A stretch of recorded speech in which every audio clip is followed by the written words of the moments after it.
வணக்கம் ஃப்ரெண்ட்ஸ், நம்ம ஆழ்நாள் சிச்சர் யூடியூப் சேனலுக்கு உங்களை அன்போடு வரவேற்கிறேன். இந்த வீடியோவில் எனக்கு தெரிஞ்ச ஒருத்தவங்களுக்கு நடந்த மோசடி சம்பவம் பற்றி பார்க்கலாம். எங்கள் ஏரியாவில் MBA வரை படித்து முடித்த ஒரு அக்கா இருக்காங்க.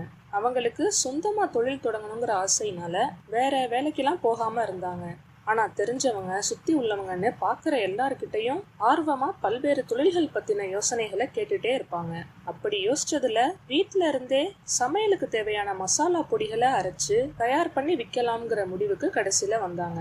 அந்த அக்காவோட குடும்பத்துக்கும் இது சரின்னு படவே படிப்படியா அவங்க உதவியோட தொழில் ஆரம்பிக்கிற வேலைகள்ல இறங்கினாங்க.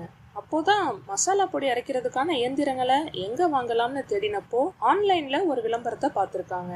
அது ஏதோ மலேசியாவை சேர்ந்த கம்பெனி ப்ராடக்ட்னும் மற்ற இடங்கள்ல சொன்ன விலையை விட இதுல மிஷினோட ரேட்டு கம்மியா இருக்கிறதையும் அந்த அக்கா நோட் பண்ணிருக்காங்க.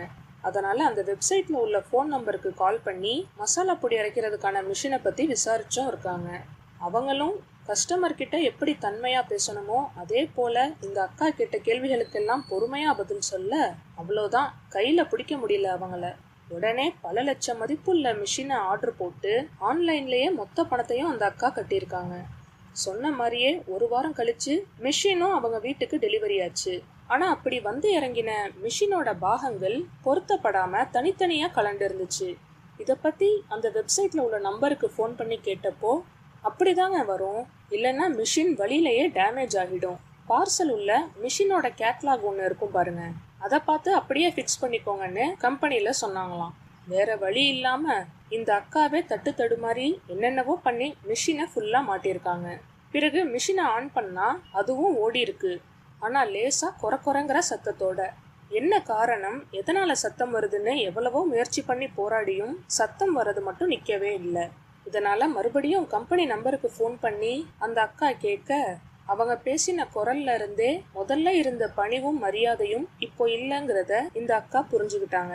இதை பத்தி வீட்டில் சொல்லவும் பயந்து எப்படியோ மிஷின் ஓடுனா சரின்னு அதை அப்படியே விட்டுட்டாங்க. ஆனா எவ்வளோ நாளைக்குங்க, ஓடுற வரைக்கும் ஓடி நாளடைவில் ஒரு நாள் மிஷின் அதோட ஓட்டத்தை சுத்தமா நிறுத்திடுச்சு. உள்ளூர்ல இருக்க எத்தனையோ சர்வீஸ் ஆளுங்க ரிப்பேர் பாக்குறவங்கன்னு யாரை கூப்பிட்டு காமிச்சும் அந்த மிஷின் நான் ஒரு இன்ச்சு கூட நகர மாட்டேன்னு சொல்ற மாதிரி கேலியா அந்த அக்காவை பார்த்து சிரிச்சது. அவ்வளோதான், அத்தோட அவங்க வீட்டை அடைக்கிற பூதமா ஒரு மூலையில இப்போ அந்த மிஷின் தூங்கிட்டு இருக்கு. சொந்தமா ஆசாசியா தொழில் ஆரம்பிக்கணுங்கிற இந்த அக்காவோட கனவும் இப்போ முடங்கிடுச்சு. அதாங்க, என்னதான் டெக்னாலஜி வளர்ந்து எல்லாமே நம்ம விரல் நுனிக்கு இப்போ வந்துட்டாலும் அதில் சில பாதகங்களும் இருக்க தான் செய்யுது.